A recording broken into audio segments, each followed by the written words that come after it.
Hello everyone. 8 सितंबर को नेपाल में एक क्रांति आई जिसने नेपाल की सूरत को ही बदल दिया।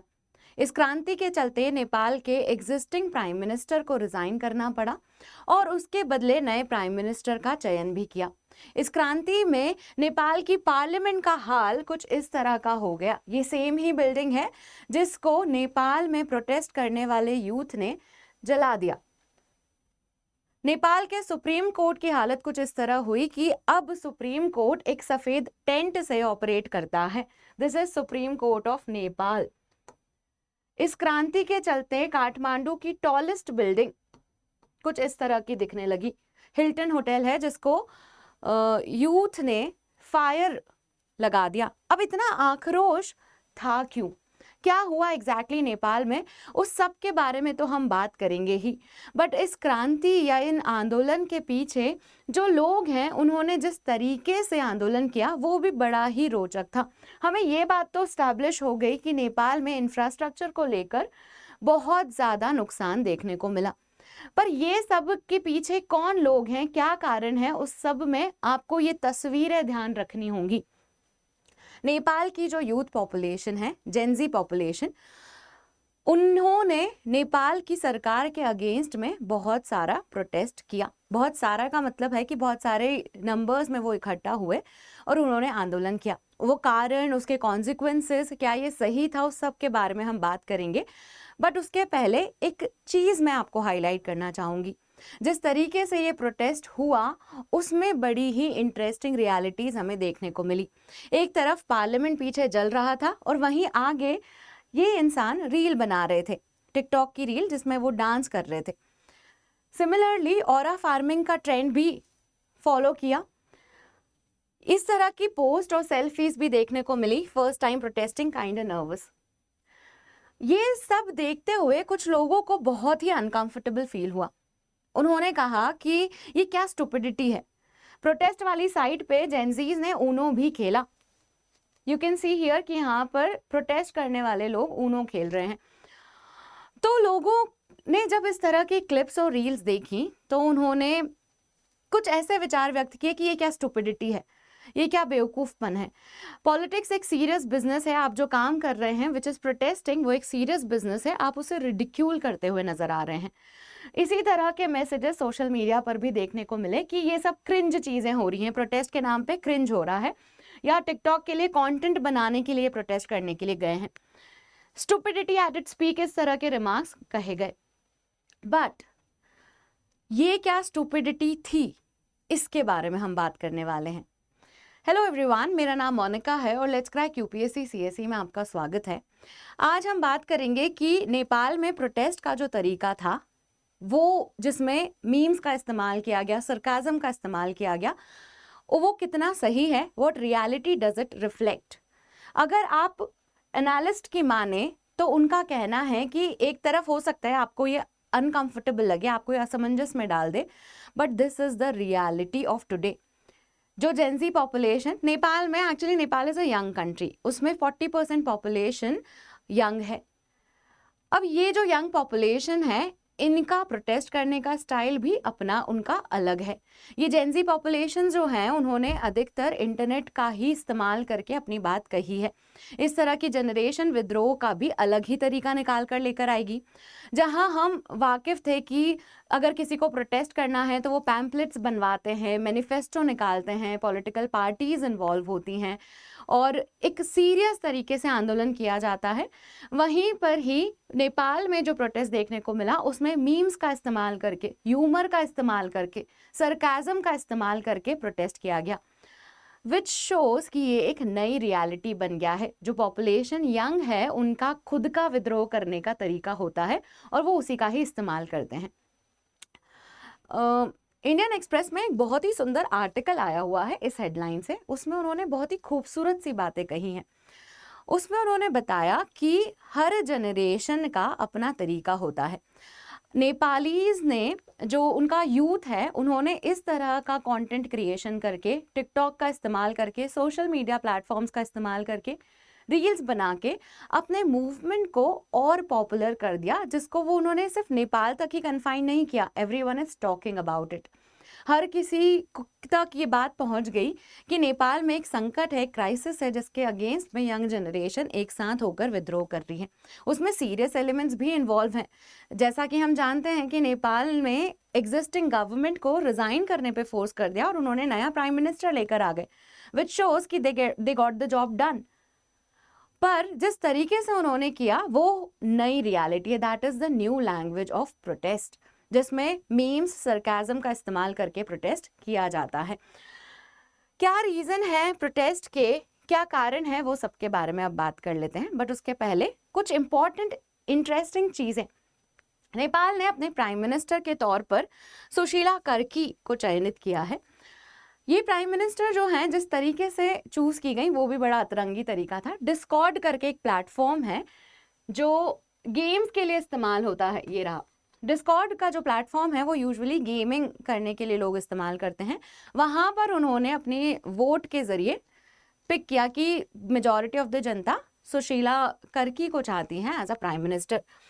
नए तरीके, नई चीज़ें। उसी के साथ ही अनअकैडमी के सब्सक्रिप्शन की भी बात कर लेते हैं। अनअकैडमी के सब्सक्रिप्शन पे डिस्काउंट चल रहा है, जिसमें 22,999 में ये सब्सक्रिप्शन अवेलेबल है और 12 महीने का फ्री एक्सटेंशन भी हम आपको प्रोवाइड कर रहे हैं। एनरोल करने के लिए आप कोड MM05 का इस्तेमाल कर सकते हैं, जिसमें MM stands for Monika Mandhana. ये तो हो गई पेड सब्सक्रिप्शन की बात।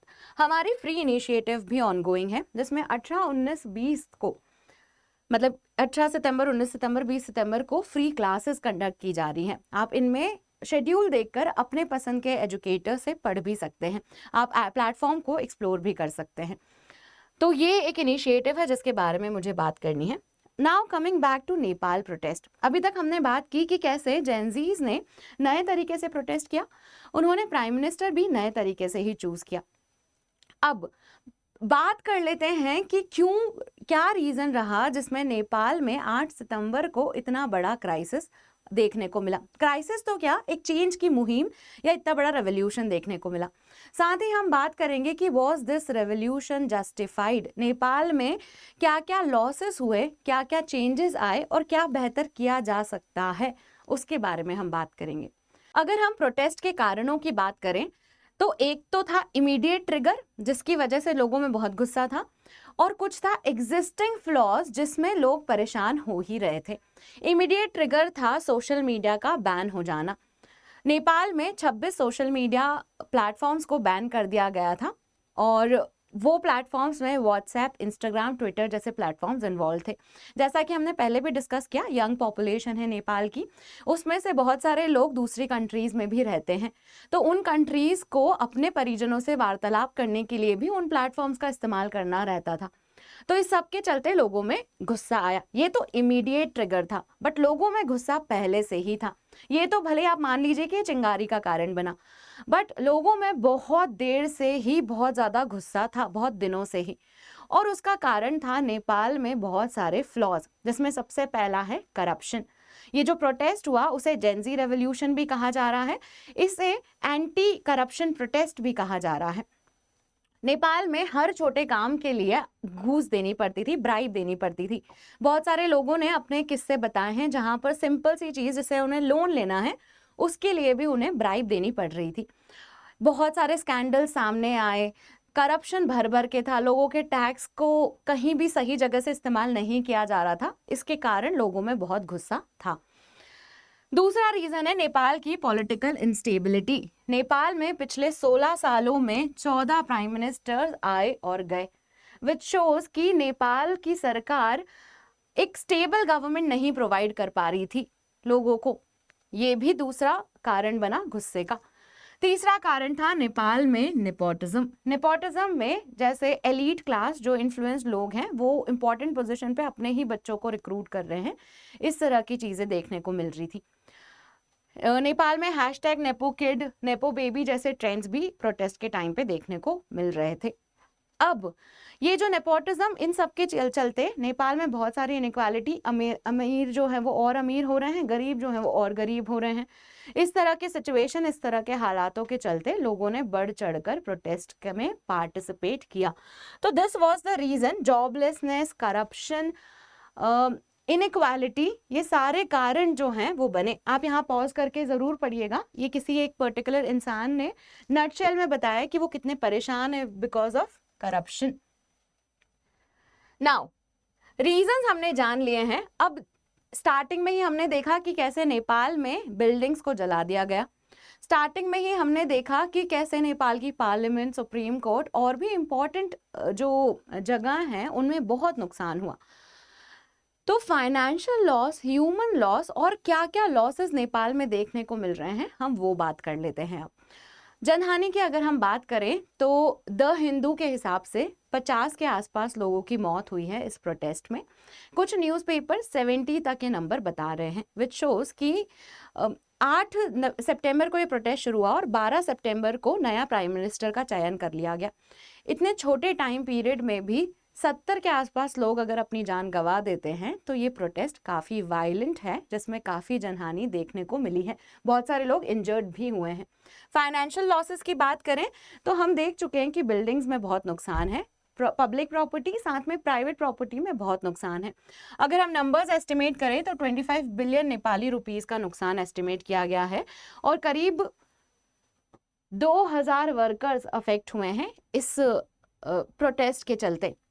नेपाल में टूरिज्म एक की फैक्टर है उनकी इकोनॉमिक ग्रोथ का। 4th लार्जेस्ट सेक्टर है टूरिज्म का। जब इस तरह के प्रोटेस्ट होते हैं तो टूरिज्म बहुत इम्पैक्ट होता है।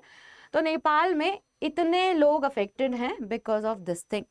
इसके चलते नॉर्मलसी लाने की कोशिश भी की जा रही है, उसके बारे में भी हम बात करेंगे।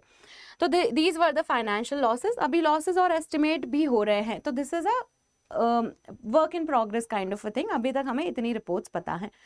अगर हम जुडिशियल रिकॉर्ड्स की बात करें तो हमने देखा कि सुप्रीम कोर्ट को जला दिया गया था। तो सुप्रीम कोर्ट के जलने से 26,000 एक्टिव केसेस की फाइल्स को नुकसान हुआ और 36,000 आर्काइव्ड रिकॉर्ड्स को नुकसान हुआ। तो इससे भी क्या होता है, एक हिस्टोरिकल जजमेंट्स और हिस्टोरिकल केसेस जो हैं वो शायद लॉस हो गए हैं। ऐसा भी देखने को मिला कि पानी से जो फाइल्स खराब हुई हैं उसको लोग रीस्टोर करने की कोशिश कर रहे थे। तो this is again a huge concern. इसके अलावा लोग जेल से भाग भी गए इस प्रोटेस्ट में। कितने सारे कैदी भाग गए? 10,320 कैदी जो हैं, मतलब बेसिकली 13,500 प्रिजनर्स भागे थे। उसमें से 3,700 को तो फिर से पकड़ लिया गया है। 10,320 अभी भी बाहर ही हैं, विच शोज कि लॉ एंड ऑर्डर का कंसर्न हो सकता है। बहुत सारे जो खराब क्राइम करके आने वाले लोग हैं वो भी इसमें भाग के चले गए हैं, तो which is again a security concern. ऐसे हालातों में नेपाल नॉर्मलसी स्टोर करने की कोशिश कर रहा है। सुप्रीम कोर्ट फंक्शनिंग है। प्राइम मिनिस्टर ने भी कहा है कि जिन्होंने वैंडलिज्म किया है उन्हें कड़ी से कड़ी सजा सुनाई जाएगी। साथ ही इस तरह की बात भी हो रही है कि नेपाल अब टूरिस्ट के लिए बिल्कुल सेफ है। नेपाल में टूरिज्म प्रमोट करने की कोशिश की जा रही है क्योंकि इसके चलते उनकी इकोनॉमी को भी लॉस हुआ है।